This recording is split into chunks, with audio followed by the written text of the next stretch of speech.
బిజినెస్లో కానీ లేకపోతే ఏ విషయంలో అయినా సరే టీడీపీ వాళ్ళతోటి సమానమైనటువంటి ఒక రెస్పెక్టే ఉంటుంది, సమానమైన హక్కులే ఉంటుంది తప్ప మనకి ఏమి తక్కువ రావు.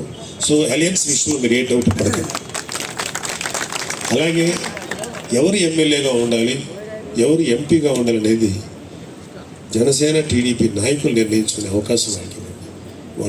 వాళ్ళు నిర్ణయించిన తర్వాత ఫలానా అభ్యర్థి, ఇతను తెలుగుదేశం అభ్యర్థి, ఇతను జనసేన అభ్యర్థి అని నిర్ణయించిన తర్వాత అతనికి మీ యొక్క సంపూర్ణ సహకారం ఉంది. ఎలా జరగదో చూస్తాం, ఎలా రాదో చూద్దాం. ఖచ్చితంగా ఇక్కడ కొత్త ఇండస్ట్రీస్ ఓపెన్ చేద్దాం. మూతపడిపోతున్న చికెన్ ఫ్యాక్టరీని ఏ విధంగా అభివృద్ధి చేయాలి, తిరిగి ఎలా రీఓపెన్ చేయాలని ఆలోచిద్దాం. ఉన్న ప్రభుత్వ ఆస్తులు ఎలా ఎఫిషియెంట్గా ఉపయోగించాలో చూద్దాం. అలాగే ప్రభుత్వాలకు సంబంధించినటువంటి కార్యాలయాల్ని సొంతంగా వాటికి ఎలా ఇవ్వాలో చూద్దాం.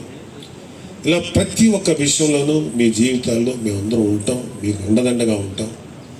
ఎందుకంటే ఇక్కడ పవన్ కళ్యాణ్ గారి లాంటి గొప్ప వ్యక్తిత్వం ఉన్నటువంటి మహా నాయకుడు, గొప్ప నటుడు అయినా అంతకుముందు, తర్వాత మహానాయకుడు తన జీవితంలో తను సంపాదించిన డబ్బు కూడా ప్రజల కోసం ఖర్చు పెట్టాడు తప్ప ఏ రోజు కోట్లాది రూపాయలు ఇచ్చారు. నాకు తెలిసినంత వరకు ఇన్ని కోట్లాది రూపాయలు ఇచ్చిన నాయకుడు ప్రపంచ రాజకీయ చరిత్రలో ఎవరు ఇది రాసిపెట్టారు. Right from US to America నుంచి అనకాపల్లి దాకా ఎవరు ఇవ్వాలి. పైగా ఉన్నది ప్రజల దగ్గర లాక్కొని ప్రజల దగ్గర కోట్లు తీసుకొని లక్షలు దానం చేసిన వ్యక్తులు దుర్మార్గం. సో నిలబడండి, మన జనసేన టీడీపీ అలయన్స్ అభ్యర్థులకి అండగా నిలబడండి.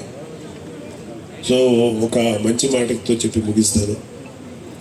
ప్రతిసారి ఫలానా నాయకుడికి సంబంధించిన వ్యక్తి వాళ్ళ నాన్న ఇంత గొప్ప పని చేశాడు, అంత గొప్ప పని చేశాడు అని వాళ్ళ ముఖం చూసి ముట్టేస్తారంటే, ఈ ఒక్కసారి మీ పిల్లల భవిష్యత్తు గురించి, మీ పిల్లల మంచి జీవితాల గురించి, వాళ్ళ మంచి క్వాలిటీ ఆఫ్ లైఫ్, అలాంటి లైఫ్ చూసి ఈసారి మీ పిల్లల ముఖం చూసి పవన్ కళ్యాణ్ గారికి ఓటే.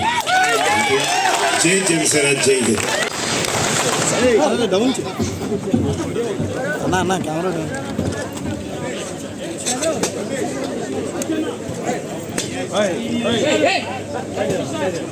ఇటు